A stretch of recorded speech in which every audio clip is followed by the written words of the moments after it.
just to, or she is here, to come and tell us here in the front so that we can continue with that. And the rest, I think, who were supposed to talk are close by. Thank you.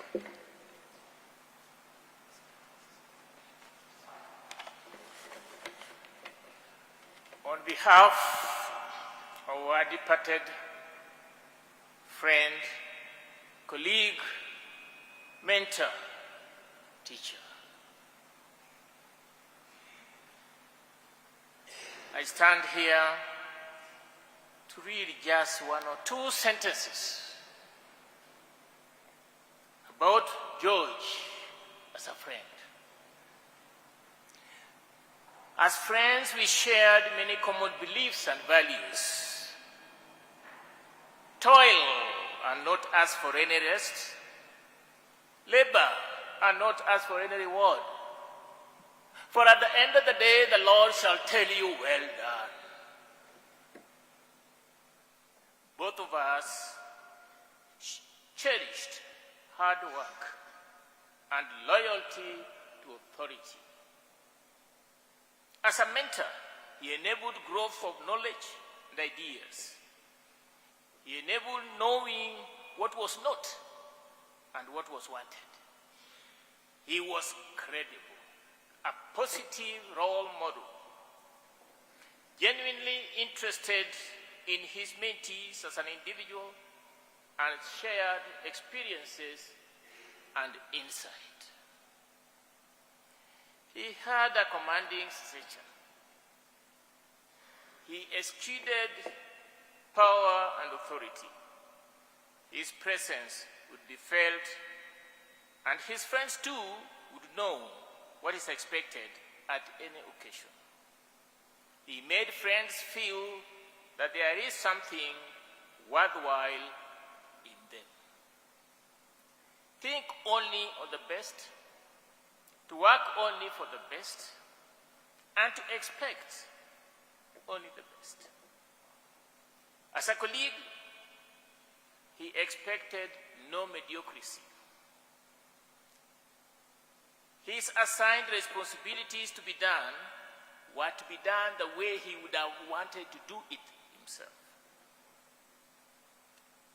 Just as an example, he assigned me the responsibility of being the director of the University of Nairobi Institute of Tropical and Infectious Diseases, and he gave me the following commands: grow income, get international students, train researchers, capacity build to make United a level 4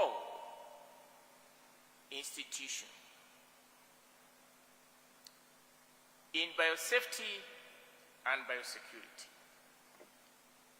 Yes, one of the important things which I must mention, we trained researchers from arid and semi-arid lands and chose those who are providing care services in health facilities from that region. The objectives were to improve implementable aspects of research and to demystify research as an elitist domain. At the end of 1 year, we had managed to train 180 persons. In capacity building, which became very useful during the Ebola crisis, we trained 244 laboratory staff, including mortuary staff, to be able to manage hemorrhagic fever such as Ebola. We trained workers in rapid response in cases of emergence of fever and biosecurity. To us, success was what we use, what we chose, what we are, what was true, and what to do, and more importantly, what to give. A friend indeed he was, and I must say I was among those who accompanied him to his in-laws to be. Rest in peace, till we meet again.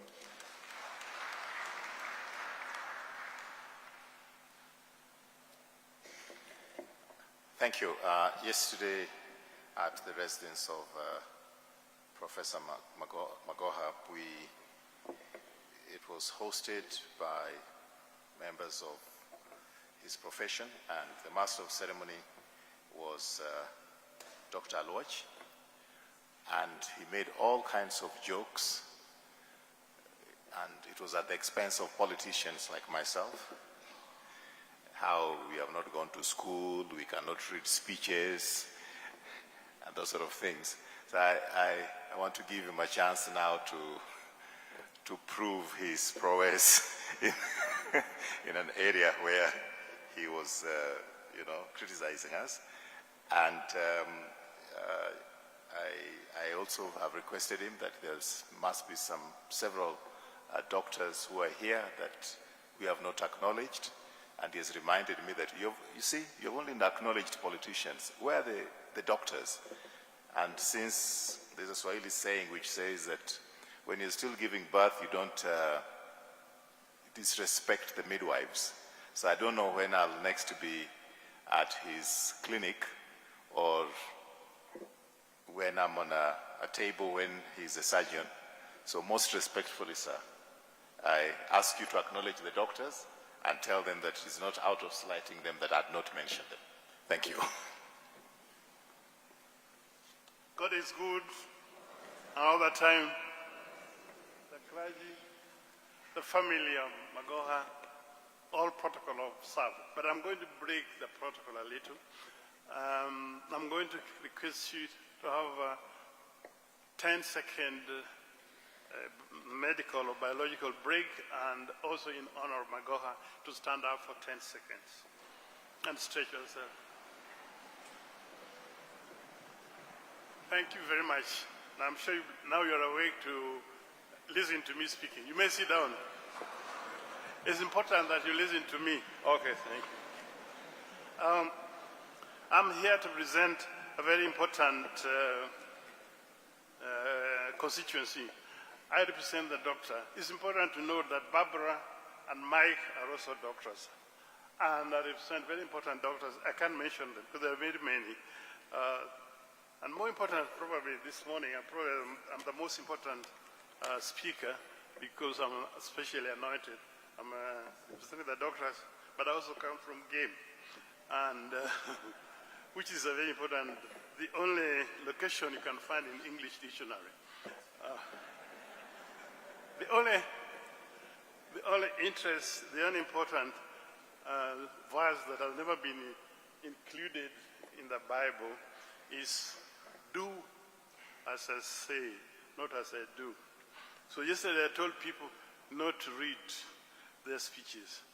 That was me saying. Now I'm doing the opposite. I'm going to read a speech. To the family of the Magoha, on behalf of the medical fraternity, I bring you our sincere condolences on the loss of our dear colleague. We know the medical profession is used to witnessing death, but that does not take away the pains of death when it takes one of our own profession. Death, taking a precious life like that of Magoha, is very painful, and extraordinary doctor he was. It is said that to lose people we love is very painful.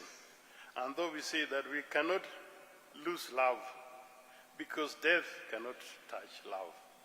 The sorrow we feel when we lose a loved one is the price we pay for having them in our lives.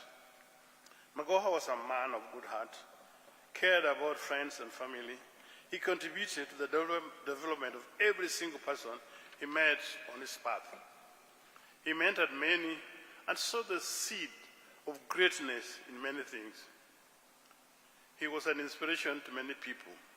Although nice things are said at funeral like today, it is sad that most of us will not be able to hear the same things said to us. He was always an inspiration to all. He said what he meant and meant what he said. He lived beyond humans, and his thoughts were always revolutionary. While we mourn a colleague, we pay tribute and celebrate a life well lived, a life committed to building excellence and standards in every way. Not many doctors leave such a legacy of such dedication to excellence. He will be missed, but never will be forgotten by those who are fortunate enough to have known him. He made many people great. Some people are born great, others made great, others have got greatness thrust upon them. But he was a great man and made people great. Thank you for leading a great and fulfilled life. The rivers of sorrow. Life is like rivers. Eventually they go where they must. Drinking from the rivers of sorrow sustains a different kind of life. The river is hidden from the rest of the world. Tears drip from my chin and fall into an endless flow of liquid love. The river sparkles with beauty for life and death. Even as the rivers and the sea are always one and meet eventually. Death is not the end of the journey, but the beginning of another journey, a journey that we shall all take and we shall all meet the end. Rest in peace, our departed friend, Omore.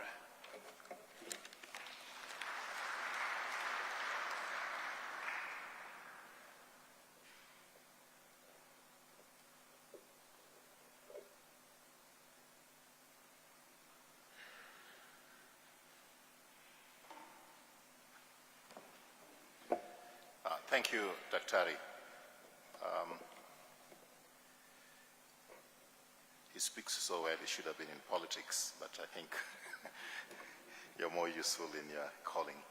I'd like to acknowledge the presence of former Minister for Education, our senior Professor Ongeri, and I also like to acknowledge, if I didn't by any chance, Senior Fred Gumo, former Member of Parliament for this area. It's now my privilege to invite my former colleague, CS Farida Karone, to give a tribute on behalf of all the former colleagues of Professor Magoha. Thank you.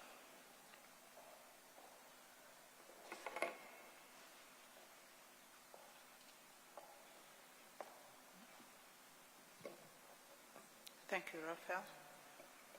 Please allow me to observe the protocols that have already been set in the interest of time. Dr. Barbara, Dr. Michael, and the extended Magoha family, on behalf of the colleagues, the former colleagues of Professor, and we are led here by the former Head of Public Service, Dr. Joseph Kinyua, former colleagues in Cabinet, former PSS, and technocrats who worked with Professor. We bring our deepest condolences to the family, and we want to tell you that we stand with you during this difficult time. Dr. Barbara, if you allow me, permit me to thank His Excellency the President, because when Professor passed on the 24th of January, as former colleagues, we quickly came together to support the family, and we were given great support by the government of Kenya. So I want to thank His Excellency the President. I want to specifically mention, through the Minister for Interior, the PS for Interior, Dr. Omolo, the PS for Education, Dr. Belio, and through you, Dr. Belio, to the Kenya Literature Bureau, because without your support, it may not have been possible to pull off this function. So we want to honor you and appreciate the contribution and the support you gave us as former colleagues of Professor. As former colleagues, Professor served with us and led by doing. What we learned from Professor is that if you have chosen public life, then you had better be ready to serve with honor and integrity. And I think all of you who have spoken about how Professor always tried or endeavored to be a dignified man, to lead with honor and to lead with integrity. The other thing that he taught us is to always be dependable and trustworthy. And as former colleagues, Dr. Barbara, I hope you have found us trustworthy and dependable, because that is what Professor would have expected us to do. during the meetings of the committee, and I think our colleague Raf will say that, we always were saying, if Prof was here, he would have thought we were jokers if we behaved this way. So can we get a little bit more serious? So Prof was, it is true, people thought he never smiled. But in our chit-chats while we were waiting for cabinet or waiting for meetings, he was always a very humorous person, he was very kind, and he was a very, very loyal friend. Speaking from personal experience, I lost my father in 2020 October, and a year later I lost my sister. On both occasions, he traveled all the way to Nandi to come and support my family. So that is the person that Professor Magoha was. He was very loyal, very dependable.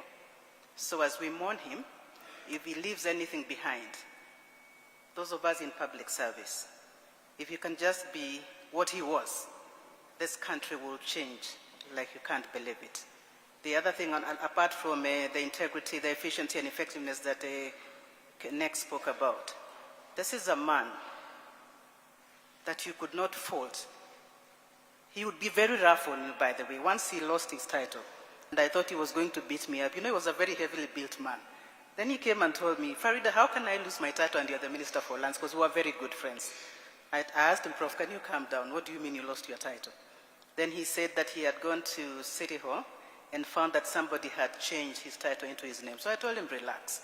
The custodian of title to land is the national government. And for as long as I'm here, your land will not be lost. So I actually got his file, kept it in my office, and made sure that it was digitized. So I told it, even if I'm not Minister for Land, your title will not be lost because I've digitized it. So that was the man who Professor Magoha was. He would not have allowed you to be mediocre in the things that you did, or to take things lightly. He used to say that public service is a calling, and indeed it is. So when you're in public service, he would say, don't worry about resting. There will be plenty of time to rest in the grave. So he was always on his feet. I'm sure you saw him. He went to almost every school in Kenya. I don't remember a school that Professor didn't go to. There's a photo that I had wished that we had used. Him coming out of a very tiny Manyata. And you know, he's a very built man, so he had to squeeze himself into the door of the Manyata. That was Professor Magoha. He served by doing. He led by example. He did everything in his power to make sure that our country was a better place because of the service that he offered. So if we were to learn anything from him as servants in our country, not just public servants, anybody, if you're a CEO of an organization, if you're a teacher, if you're a church minister, whatever you are, always remember to do things in the interest of humanity, because that is what Professor did. And as we all spoke and prepared for his funeral, I couldn't help but thinking, what will people say at my funeral? I think I can leave you with the same question. What will people say at your funeral? Will they remember your good deeds, or will they remember the terrible things that you did on behalf of other people? I thank you for your attention. Barbara, we continue to condole with you. We'll support you to the end, and we pray that God may give you grace. For Professor, we pray that God may be pleased with him and rest his soul in paradise. I thank you very much for your attention.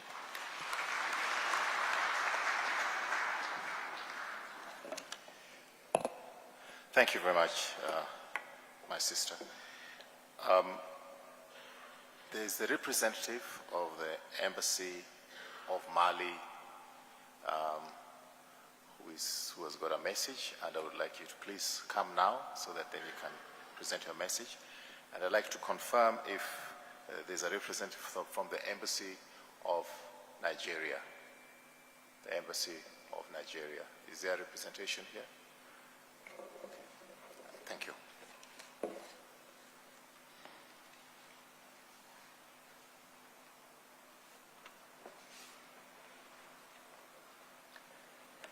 Thank you very much to give me a floor to speak behalf Embassy of Mali. Now I am reading the letter that the Ambassador of Mali in Addis Ababa sent to Dr. Barbara, Honorary Consul of Mali in Kenya. Dr. Barbara Magoha, it is with deep sadness that I learn of the death of your husband, Professor George Albert Magoha. I bow to the memory of the Professor Magoha, who will live in irrepressible void within your family. In this moment of emotion and contemplation, I would like, on behalf of His Excellency Abdoulaye Diop, Minister of Foreign Affairs and International Cooperation of Mali, of the entire staff of the embassy, and on my own behalf, to send you and your family my most heartfelt condolences. May the Lord, the Almighty, in His infinite goodness, have mercy on his soul and welcome him into his paradise. Amen. I remember to you my feelings of deep compassion and sympathy. Please accept Dr. Barbara Magoha, the expression of my distinguished consideration. Thank you for your attention.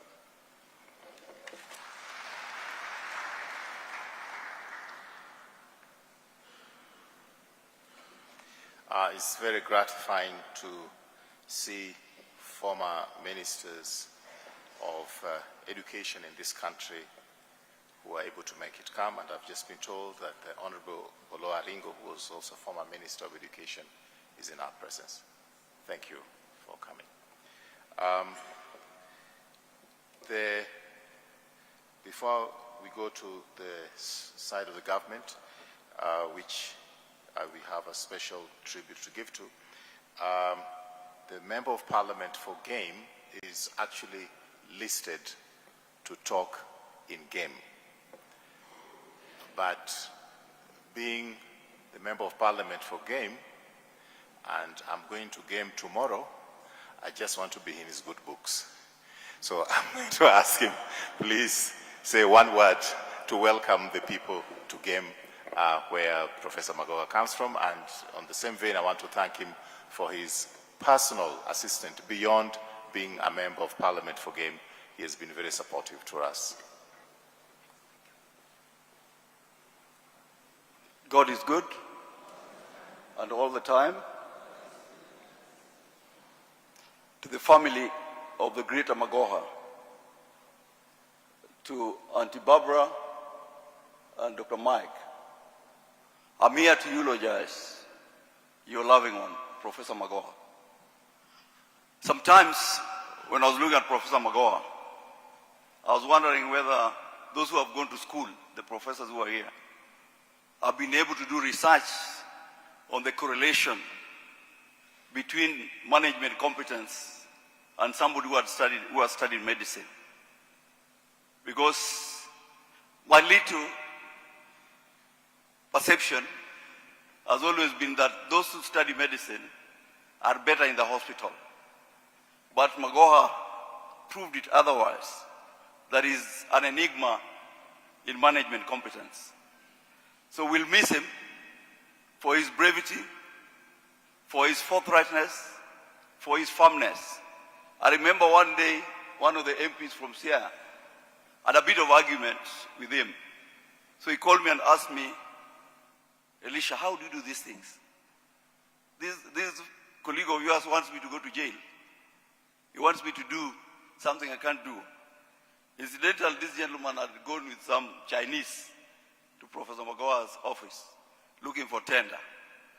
So when I finally put them on a telephone conversation, there was a heated argument between the Member of Parliament from Malego and Professor Magoha, until I had to cool them down. In the midst of all this, he told my colleague that, there are procedures. And at my age, I don't want EACC to come to my home. I know at least he was honest and forthright from that story. The Bible tells me a few things. Dr. Barbara, if you read the book of Psalms 39 verse 4, it says, Lord, show me my end. Show me that my life is like a phantom. May all of us who have come to eulogize Professor Magoha remind ourselves that this life is like a phantom. And the same Bible, first book of Chronicles, 4 verse 9, the prayer of Jabez. May that prayer of Jabez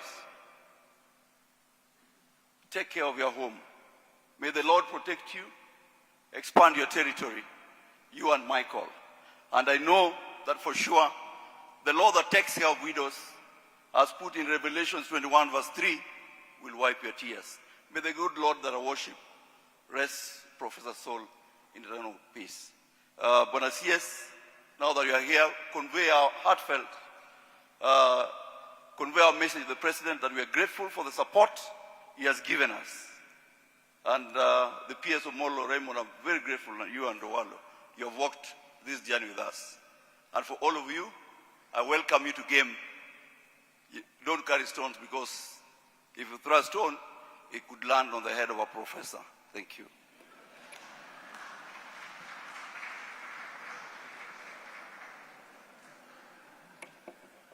Well, you should have added that you don't need to carry a stone because we have enough over there.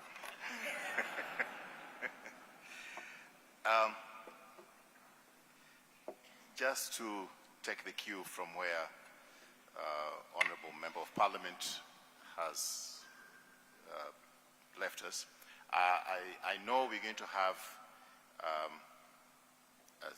a vote of thanks by one of us, but on behalf of the Magoha family and the extended family relatives, I'd like to especially acknowledge the very, very gracious help and assistance that we received from the government of His Excellency President William Ruto. Please do convey to him our gratitude and for standing in the gap to help with respect to the logistics, to help with respect to finances, and we cannot thank him enough. I like to especially note the very gracious calls that we received, the visits that we received from the Deputy President, the visit that we received from CS Owalo, and so many others in this current administration. I also like to personally thank Mr. Raymond Omolo for coordinating all the logistics in Yala game.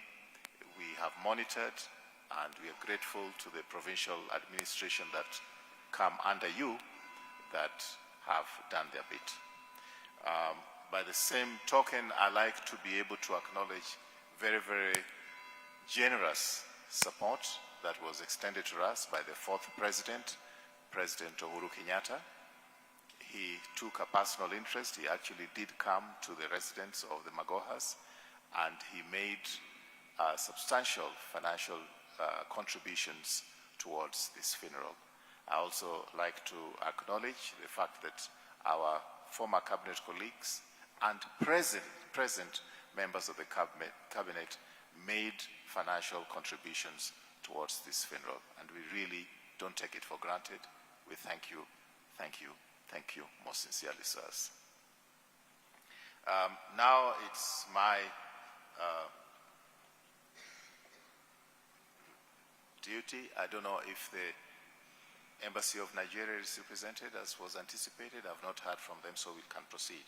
Now is my responsibility and duty to request the Minister for Education, Honorable Ezekiel Machogu. Sir, it's your turn to talk, and we thank you most sincerely for honoring your predecessor by your distinguished presence. Thank you, sir.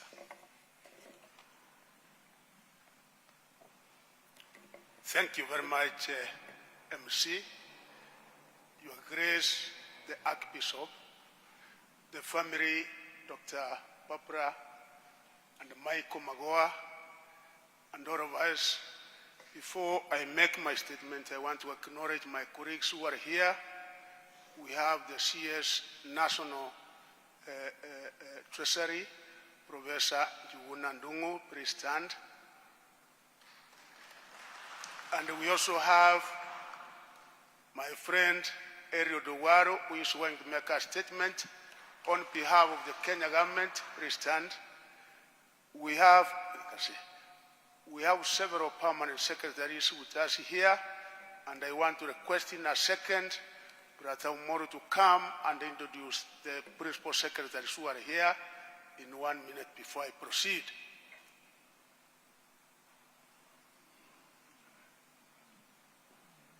Thank you, Waziri, and thank you, MC Honorable Tuju.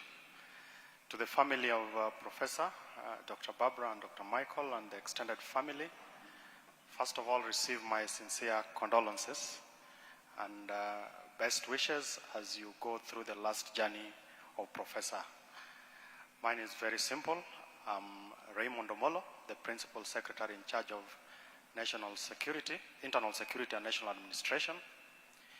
And they are my colleagues. I would ask them to stand up so that I introduce them. So there's Dr. Belio Kipsang, who previously worked with Professor and is currently the Principal Secretary for Basic Education. Then there is Dr. Beatrice Inyangala, who is the Principal Secretary in charge of higher education. I think that's it, Waziri. Thank you. Thank you very much, Principal Secretary. Before I make my statement on behalf of the Ministry of Education, I want to make a disclosure. The disclosure I want to make is that 3.5 years ago, Professor Magoha, when he was appointed the Cabinet Secretary Education, he picked a young man who was then teaching, who was a lecturer in the University of Nairobi, the Faculty of Law. That young man happened to be Paul Machogu, my very own son. Professor Magoha has worked with that young man for the 3.5 years. Each and every place that he went to, he was with that Machogu Jr. And of course, as a father, I had imparted the necessary Christian values to that young man, but I'm happy to inform you that the work ethics that Magoha taught that young and many others are such that as a family we really appreciate. Because of that young man, we became good family friends, and actually in 2020, when he was CS Education, he came all the way to Kisii, and from there on, we remained as very good friends. Even in August, as he was writing his handing over notes, not knowing that the one who would be able to take over from him was the father of that young man, the one who did the handing over notes was Paul Machogu. So when again, on the 27th of October, as I was taking over from him, Magoha, I confirmed that indeed Mzee was a true Christian because he had a rosary, one that he used to carry everywhere that he went, and also another one that he kept in the office. He told me the challenges in the Ministry of Education you can only overcome once Jesus, the blood of Jesus, surrounds this office, and once the Father in heaven will be able to hold you by the hand. And ever since that time, he has been my advisor, and indeed, he has been my very true friend. Each and everything that we have been able to do in a ministry, I've been very closely consulting with him. The other disclosure I want to make, he did make a request, the family knows about our sister, said yes, I've served the government, please let the government do a PCD during his last days, and Moro is here, His Excellency the President of the Republic of Kenya, Dr. William Samoei Ruto, was able to direct to that request, and the sister with the Public Service Commission, we have been able to do as directed by His Excellency the President, and I'm happy to say that the request was accepted by His Excellency the President, and we have done so accordingly. So now, the sad news of the demise of Professor George Albert Omori Magoha, the scholar who gave an astounding service to the education sector in Kenya was received with shock and sorrow at the Ministry of Education, where he served as the Cabinet Secretary. On behalf of the Ministry of Education, I wish to express my heartfelt condolences to the family, friends, colleagues, and all stakeholders in the education sector for this terrible loss which befell our nation on January 24, 2023. Professor Magoha'S experience and work ethic endeared him to many in the ministry, especially his unfiable qualities of hard work, integrity, and boldness. Professor Magoha always reminded many of us a lesson that he learned from his mother, that he needed to be self-reliant, including being able to perform the so-called manual course by himself. During his service at the Ministry of Education, many of those he interacted with were embraced and touched by service to the neediest and vulnerable children and households. He never shied away from visiting the inside of informal settlements in all parts of the country to find children who had failed to report to Form 1. He could then personally escort them to their schools before finding sponsors for their education. Professor Magoha was a visionary and a transformative leader who was always determined to move the country's education sector forward. Indeed, the education sector is the poorer without him. We must seek to continue to emulate his work ethic and re-engineer the education sector to achieve more and keep the trajectory he envisioned. Particularly, we must keep the spirit of tenacity and the focused approach that Professor Magoha embodied in his work, and undertake me and my entire work, the Principal Secretary and the entire team in the Ministry of Education, that indeed we will not be able to lower the bar. That I promise the Kenyans.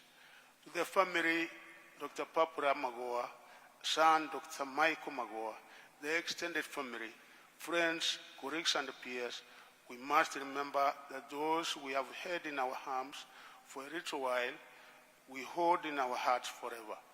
Take comfort in the fact that there are many of us who are with you through this difficult time, and that the sorrow you feel in your heart will be lightened by the love that surrounds you.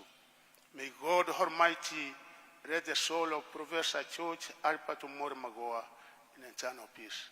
Thank you, and with this now, I want to invite my colleague, Eliud Owaro, who will be able to make a statement on behalf of the Statement of Kenya and on behalf of His Excellency the President, Dr. William Samoei Ruto.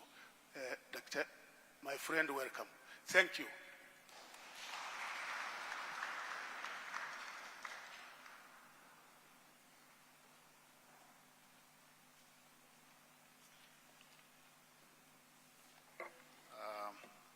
The Magoha family and the church, good afternoon. Before I proceed, I seek your indulgence. I want to donate half a minute of my time to Professor Njuguna Ndung'u as a former colleague of Professor Magoha, all the way from the university, just to say something about Professor.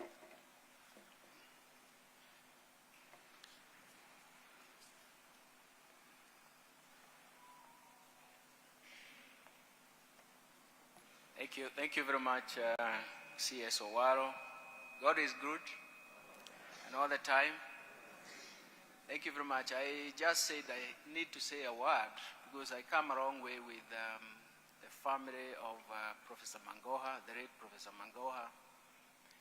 For me, he has been a friend, he has been a colleague, and he has been my boss.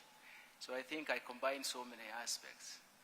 I do remember that our young kids were actually playing together, Michael and my daughter. Michael was much slightly older than my daughter, and we were neighbors for several years. And after that, the first person who gave me leave of absence to leave the university and join the central bank was Professor Magoha. But I had a price to pay. That is why I like to eulogize him as one of the master of excellence. He always reminded me to bring my publications to him because I was on leave of absence. My publications had to reflect that, and they had to be in the university website. So when I was in the central bank, he would call me that he's coming for my publications, but I would tell him that you are still my boss. I have to come and bring my publications. The beauty about it is that he remembered even the journal articles and where I published and even the conclusions I made. That has remained. And even when he became the CS for education, I always called upon him to how do we restructure our education system. For me, being a member of the university, I know the pains he went through. But I'm very happy that I've come to eulogize a friend, a colleague, and my boss. Thank you very much. Condolences to the family. Thank you, Prof. My duty today, Church, is to read a condolence message from His Excellency the President. But before I do that, let me once more pass my very, very sincere condolences to the Magoha family. I've known this family for close to 30 years because I happen to have gone to high school, my A-levels at St. Mary's Yala. And that is in close proximity to that of the Magoha family. So I've known the family for quite a while. Many adjectives have been used to describe Professor, but I just want to espouse a few outstanding issues about him. He breathed in discipline. He was also very, very strict. He had no time for mediocrity. I vividly remember sometime way back in the year 2003 when I was doing my postgraduate studies at the University of Nairobi, and he was then the Deputy Vice Chancellor in charge of administration. Then I met him at the car park next to the fountain. He was seated on a piece of stone. So I asked him, Professor, what are you doing here? Then he told me, you know, this car park, we are doing it. We have engaged the services of a contractor to lay cable. But one thing I've learned in the public sector is that you don't delegate and assume that it will be done. So instead of getting feedback from my subordinates, I've decided to supervise this contractor every day until he finishes the work.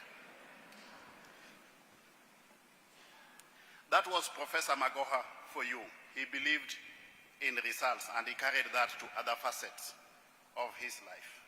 He touched many facets of the Kenyan fraternity, the academia, the health sector, and of course, I empathize with the many children in this country whom Professor touched their lives during his stint as the CS for education. Allow me now, ladies and gentlemen, to read the speech, the condolence message from His Excellency the President. Condolence message from His Excellency Dr. William Ruto, President of the Republic of Kenya and Commander-in-Chief of the Kenya Defense Forces, to the family and friends of the late Professor George Magoha. We mourn the passing of a good man, a loyal servant of the Republic of Kenya, a highly accomplished scholar and a great teacher who gave sound leadership everywhere he worked. Professor George Magoha, with whom I had opportunity to work with, was a distinguished public servant, illustrious administrator, and one of Kenya's exceptional surgeons. He had extensive knowledge and expertise in the health sector and brilliantly deployed them in bettering the lives of other people. Professor Magoha was uncompromising, an academic giant of immense influence, an author, an astute thinker, and a mentor to many. Undoubtedly, our country has lost a hero and a gentleman Yet despite these enormous accomplishments, Professor Magoha lived a humble life, and this should be a lesson to all of us. His service to the nation will forever guide, shape, and influence many generations. We thank the Almighty God for the magnificent legacy of an exemplary professional and celebrate his tremendous achievements in medicine, in the academia, and in government. Our love, thoughts, and prayers to the family, the academia, the health fraternity, and friends.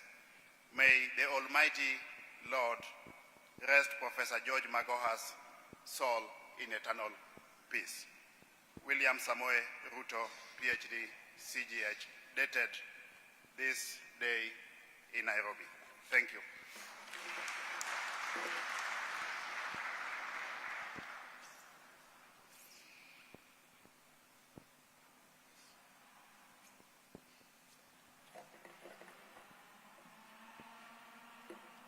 Thank you, CS Eledowalo.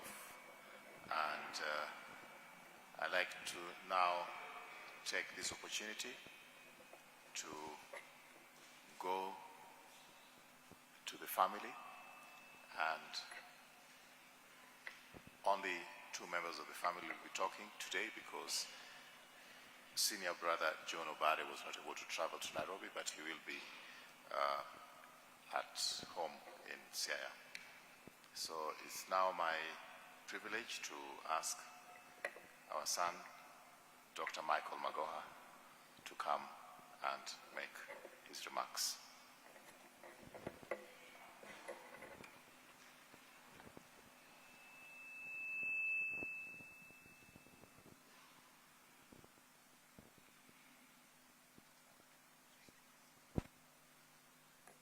Afternoon, everybody. Hi. Yeah, I know it's a surprise for all of us, some more than others, but don't look so somber. He would want us to celebrate. And, you know, he always likes to be early for everything, so we didn't know it included his death. But, you know, we keep moving. I really wondered what I'm supposed to do, because I'm supposed to give a tribute, which means to express your feelings. And I personally find it a bit strange, because how do you condense your entire life into 10, 15 minutes with someone? Sometimes it feels a bit insulting, but what would he want? And I've had the chance of writing a few speeches for him. He never read them. He just got the talking points. And he would say I should just speak from my heart and just to be honest. And then the second thing that hit me is, who am I talking to? There are people way above my pay grade. I will never understand what you do. There's my family over there. Hi, guys. All three of them, tuko pamoja. They're friends and family. And then I realized one simple thing. There's one job where I'm the only person who's actually qualified to talk about. And I didn't have to work for this job, and that's being his son. And in keeping with his memory, because we all have to celebrate.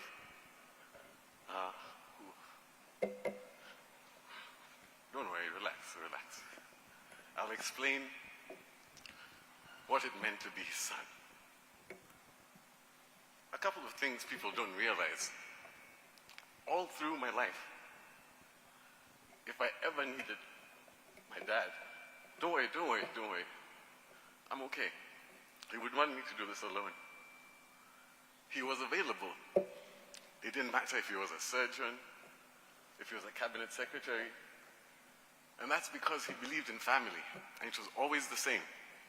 One phone call. If he can talk, he talks immediately. If he can't talk, immediately he finishes, he would come to me. And that's for 38 years of my life. And it's funny, I'm happy people touched upon it, because I used to get the usual questions of, how is it being raised by this Kali person, etc. I never saw that person. Same with my mom. That's why I really love this picture. This is all I saw. He just smiled, and to put it very simply, he always just kept it very simple. Just, they kept telling me all the time, I don't know if they even realize this, All they said is just do what you're supposed to do when you're supposed to do it. It's that simple. And that's all he did. And it's great watching him over time. Everybody always talks about his successes. But I'm blessed because I got to see when he failed. And I realized everybody forgets when he failed. Because I saw how he reacted. And what hits me more, if I feel like that, the person who knows a lot more is my mom. Because as I have a child now, by the time it reaches your child, it's really stressing you. Do you know what I mean? It's stressing you. And I'm grateful for that. So I won't take too much time. The person who needs to take the most time is the person who spent the most time with him. But I'll just say 3 things that I hope everybody can take away. Number 1, family is the most important thing. You never know when you have time. He knew it. He gave me time. And he always did what he was supposed to do. A CS who still gave lectures at the university because, yes, my name is there. There was never pomp or ceremony. The funny thing is he never looked for any of the officers. All he ever did was what he was supposed to do. And if he saw that there was something that was wrong, he just continued. If the office looked ugly, it's like, this office has to be revamped. Where do I get money? If there are too few doctors, how do we organize doctors? And then pap, pap, pap. And whenever he got an office, the other thing I remember is he was always waiting to retire. He was waiting to leave. The discussions were, what's going to happen when I leave the university? Next he's appointed somewhere. Next he's appointed somewhere else. And that makes me feel strange because I spoke to him, well, I was with him all through. But when I was talking to him before, I was really talking to him about, sorry, there's too much on my mind. We share several offices, so that's a very strange thing. And we have the same name, so every now and then I get a text that's meant for him, which I thought was very funny. And since we're always honest to each other, I thought that was just, it was quite funny that I could always see where he was going and how he was trying to take care of me or what he was struggling with or how he hid it. I could go on and on because it's 36 years, but 2 stories come to mind. One was we were sitting with him in the house. I was struggling with something and I came to him and he reminded me a story which I completely forgot. I was just in high school, I was in boarding, and you know how children now, you compare yourself to other children. So I had clothes, but I didn't have the cool clothes that all the other children were wearing, and they had many of them. And I remember telling him, Dad, can I get more of this? Then he just smiled, he's like, just go up to your room, put the clothes that you have, then he gave me some time. Then when I went there, we're talking about tracksuits, because that was the cool thing at the time. I had 2 of them and 2 pairs of shoes. I was like, everybody had like 5. So he's like, do your friends have these? I'm like, no. Do your friends have these shoes? He's like, no. But it's like, but they have many. Cindy? I'm like, yes. So he started laughing, and that's actually what I miss, his laugh. And it was really heavy. Then I was wondering, why are you laughing?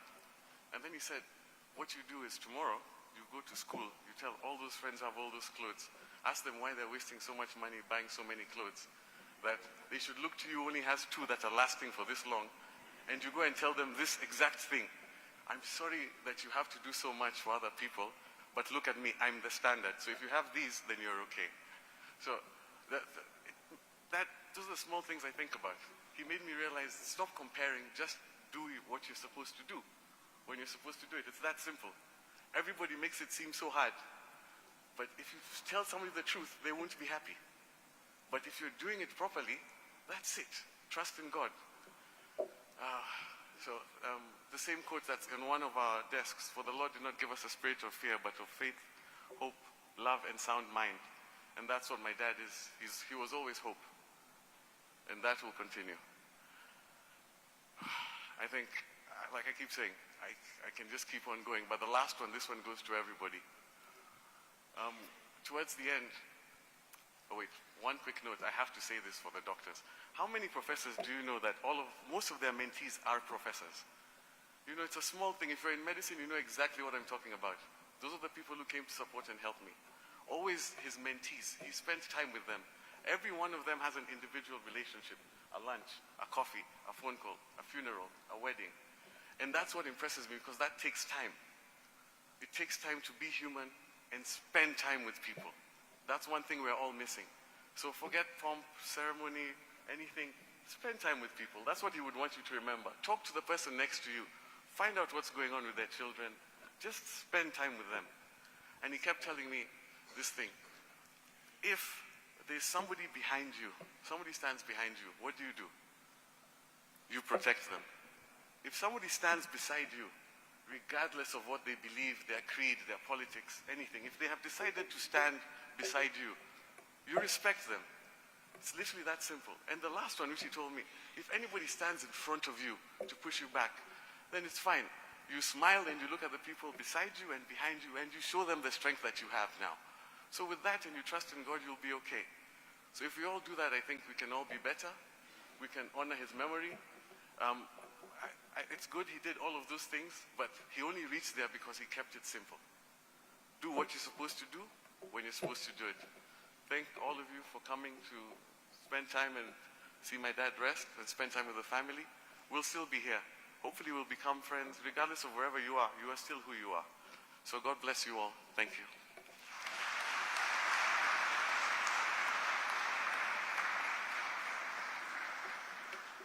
Well spoken, Michael.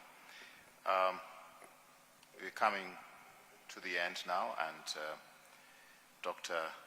Odudu Barbara Magoha, may I request that you make your way up here for your final tribute.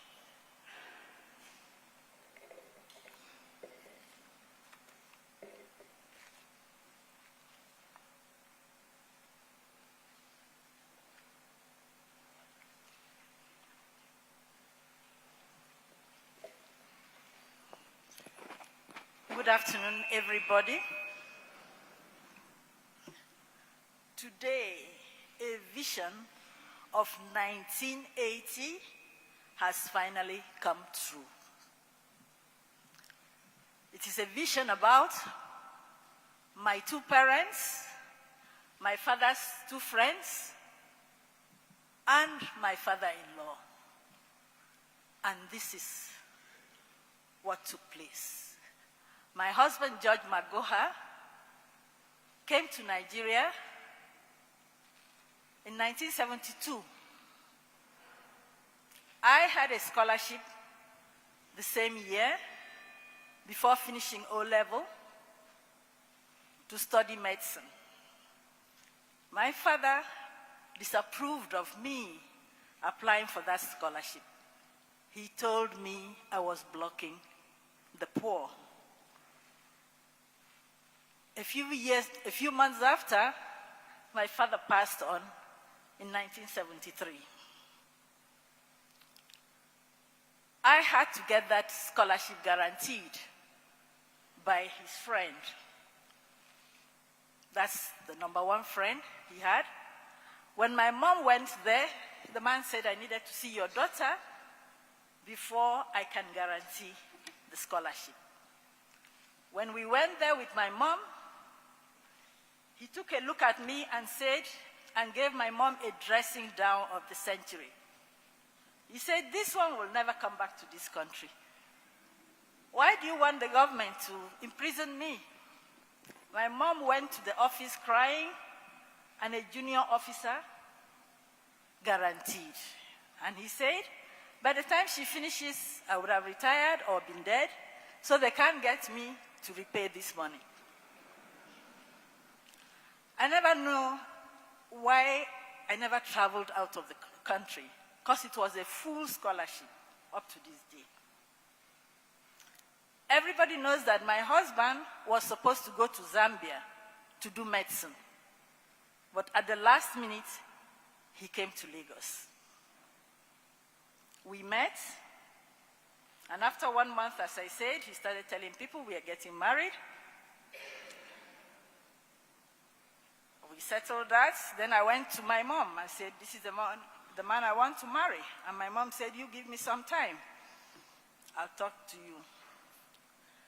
What happened was that my mom went and stayed fasting and praying for 3 days, and she said she was never going to leave the church until she had an answer.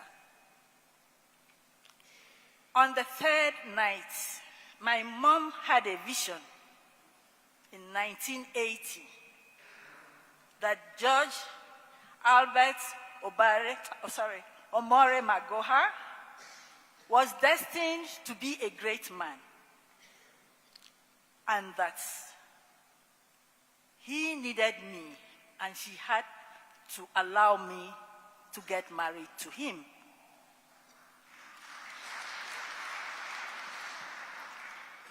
So my mom came back crying and said her hands were tied. But she gave my husband 2 conditions. The first one was that I had to finish my undergraduate studies. The second one was that if he married her daughter, he had to marry her too. And he asked me, what was that about? I said, it meant from now on, I've transferred responsibilities to you. You take care of my mom, you bury my mom if she goes before you. Since 1989, my husband made sure he paid for my mother's air ticket every year until she passed on in 2008.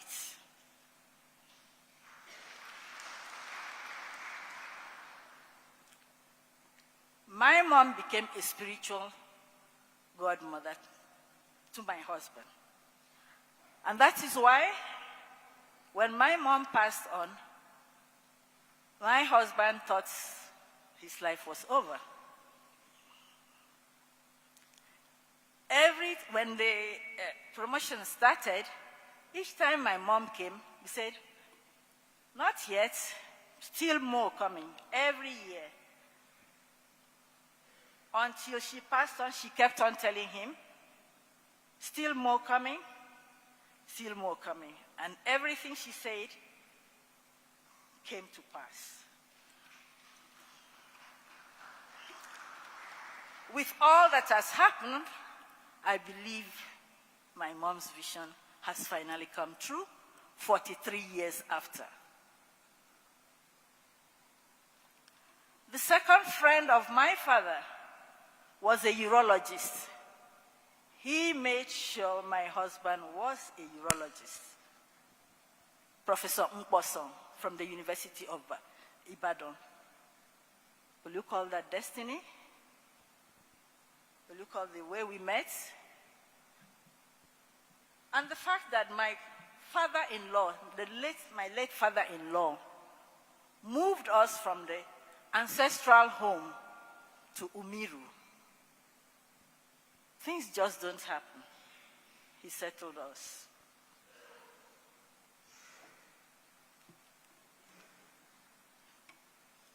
From then on, my husband's life has been on 3 pillars. His God that made him, Stare that molded him, and medicine. Everything of his, he did in medical precision. You take history, which is the problem, you investigate, make a diagnosis, and make the decision. Some people found it odd. We medics, we don't have time for storytelling. It's either this or that. And you go to theater. When you go to theater, when you come out, relatives are waiting. The first thing is, how was the surgery?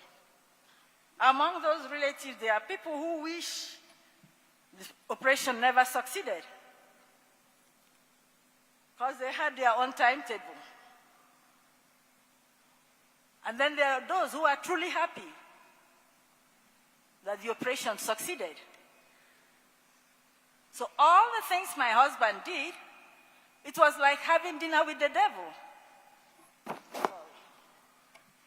Devil in the sense that they say when you're having dinner with the devil, you use a long spoon so that your 2 fingers don't touch each other. You don't know what the devil has put in his nails so that they touch you, and when you take to your mouth and you eat, it will be over.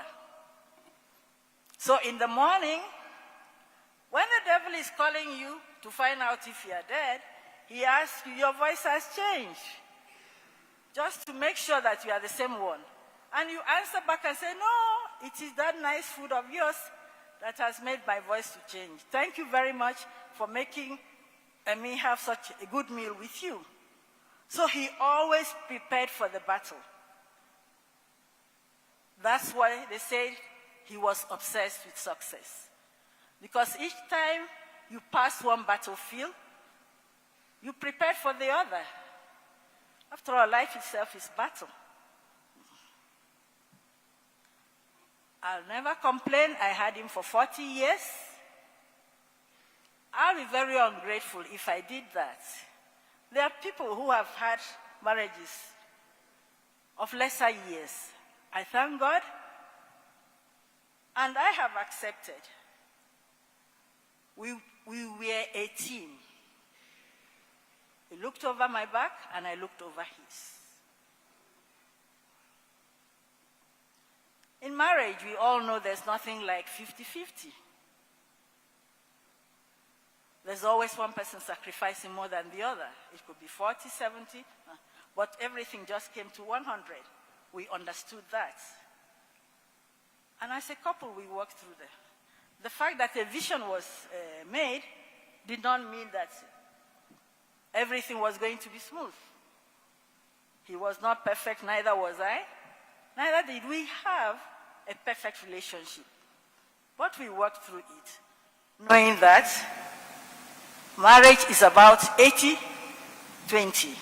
80% meaning what the two of you share in common. The other 20% is what may divide you. So we increase the 80% and reduce the 20% in our lives to make it 0.2%. And in that way, we had a perfect marriage.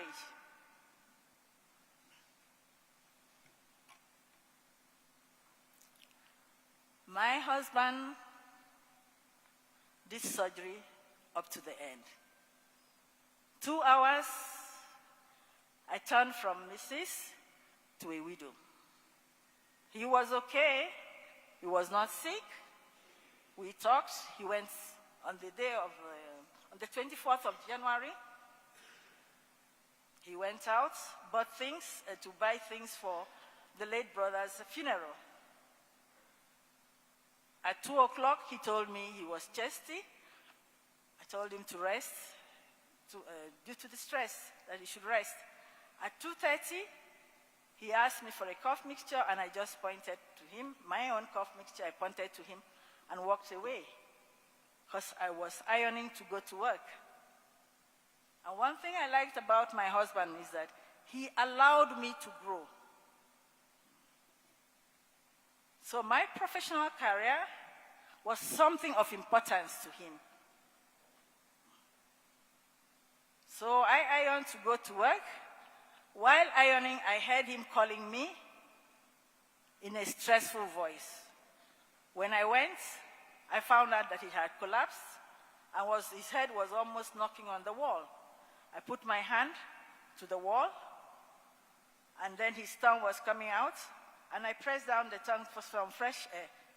I called the workers who were there. I screamed, and they come, and he got revived, put him on the floor. When he woke up, he said, "I want to see my son." That's when I knew something was not going right, because if he had said, "Call me Mike," that's different. Then he said, "Call me my son." 2 weeks earlier, he had said, if anything ever happened to him, I should call Professor Mwanda. So when I revived him the first time, I called Professor Mwanda, and I told him, "Please, I need to see you urgently in my house." I didn't tell him what was wrong. I didn't want to cause an accident. Then I called my son. I asked him, "Where are you?" He said, "I'm in theater. What, are you operating or assisting?" He said he was operating. I said, "Please hand over. Your father is not feeling fine. I think you better just come quietly." And he came. So when my son arrived, my husband spoke to my son. My son said, okay, fine. When he arrived, I said, your father has had a heart attack. But now it looks better. He said, there's no problem. You must be on admission. Where are your tracksuits? He's the one who pointed out the tracksuits to my son, and then my son started making all the emergency calls. Sat up, drank, talked a bit, and then said he wanted to go for a long call. He was assisted. He went for the long call. Then Professor Mwanda came in, and he is the one who said, oh, you've arrived. Please check my blood pressure. As the blood pressure was being checked, he had the second attack, and we were rushed down there. And I think it must have been one of the most stressful things for my son when he had the third attack, knowing the implications of having a third attack. And when he finally had the fourth one, he passed, and all this happened within 2 hours. Just like a surgeon operates, finish, it's over. The following day, I dreamt he asked me, the way we used to have our discussions, pulling a seat and asking me, what do you think I would have done in this situation? It was best for you, it was best for me. I woke up and I said, I set you free. That is the story of Judge Albert Omare Magoha. Magoha, son of Magoha, has exited the stage when the ovation was loudest. Thank you for celebrating his life with me.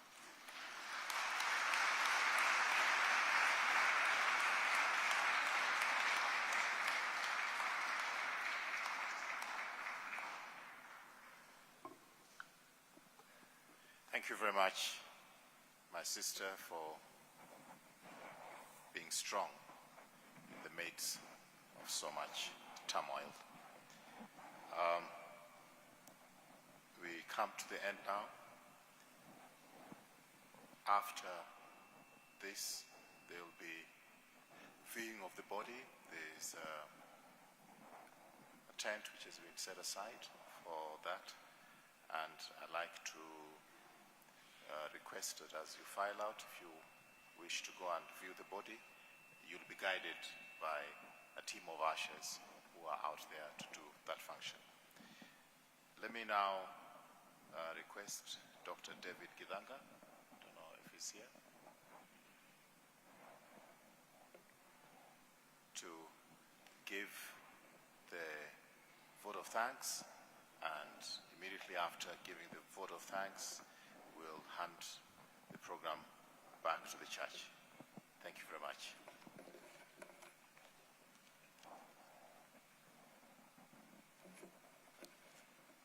Good afternoon, everyone. Barbara, Michael, and the wider Magoha family, and distinguished pilgrims. We're all pilgrims in keeping with the theme for today. Give them eternal rest, O Lord, and may perpetual light shine on them forever. No duty is more urgent than that of returning thanks. I'm acutely aware of the need to vacate this shrine. There's a service taking place shortly. That notwithstanding, and at the risk of inadvertently missing out a few people, you'll be placated by a lady called Doris Day who observed, gratitude is riches. Complaint is poverty, even if that gratitude is implied. So please feel thanked if I miss you out. First off is to thank God for enabling us to be in this chapel or in this shrine for this ceremony. You can't take it for granted. Secondly is you all for sparing a whole morning, your resources, time, moral support to support the family of Professor Magoha. Medical personnel at the Nairobi Hospital When this call came, people lined up and actually waited at the accident and emergency, a whole retinue of people of different specialties to receive Professor on that fateful day. While here, I wish to thank the medical personnel in general, as well as Michael's own classmates and friends who have continued to remain with him in this very difficult time, and hope that they will remain to be with him in the next coming weeks. I think Professor Mwanda has been talked about quite closely, and he was summoned, and he's obviously close to Professor. And in quick tow, in his own right, is Michael Magoha. These two found themselves in doing a cardiopulmonary resuscitation, and for those of you who have the misfortune of having to do that, you require certain conditions. When you have to do it in a home setting, it's difficult, let alone when you have to do it in a moving car. It's not very easy. When you have a man larger than life who is your father and you're resuscitating, is even more of a horror. So Michael, you've done well, and we commend you. Barbara was part of that too. Remember, you are medical. When are you medical? When are you a wife? When are you a son? It's not very easy. And what makes that a little bit uneasy is that little voice in a doctor's head. That little voice in the head that says root cause analysis. All doctors are analyzing what decisions were made. Could this have been done? If this was done 2 minutes before. And you carry that burden, and they will carry that burden, and let's stop that small little root cause analysis that we all think about. We are all wiser at 2020 post-event, 2020 vision. Michael, your dad is proud of you as a doctor. It's the whole family of Rotary, and especially the ladies. I'm not saying the men are not important, but Elizabeth Kimkung has been, and Anne Van Lowe, Sally Gitoho, Beatrice Kitanui, Jessica Kazina, Josephine Ojambo. They've been round about Barbara, really supporting her in this very difficult time. There's a whole community of West Africans residing in Nairobi who've been very supportive. Leave Funeral Home for professionalism and extreme kindness at a very difficult time. The church and the clergy of the Nairobi Hospital Chaplaincy, Our Lady of Guadalupe Parish, and this shrine.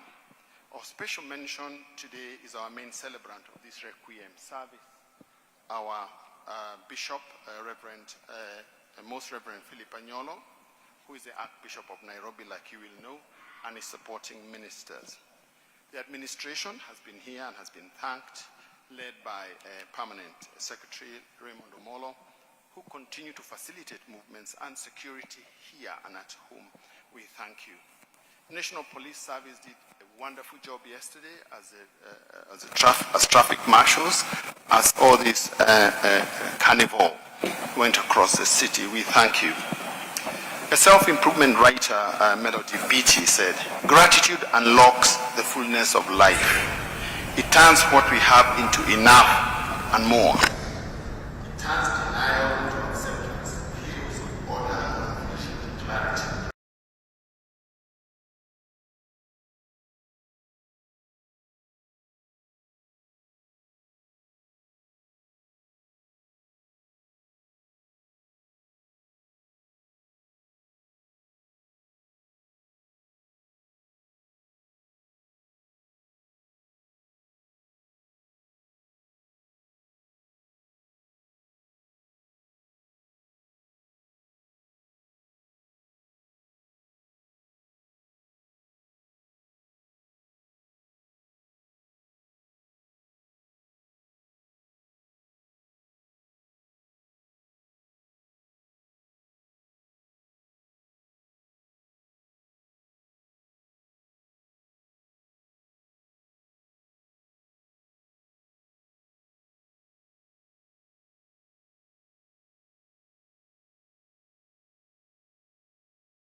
think this thing will be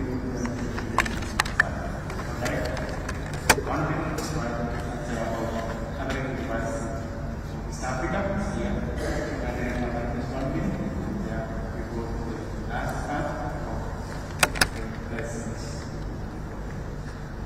Thank you very much. Your Grace Philip Panyolo, the Archbishop of the Nairobi Metropolitan, the parish priest of the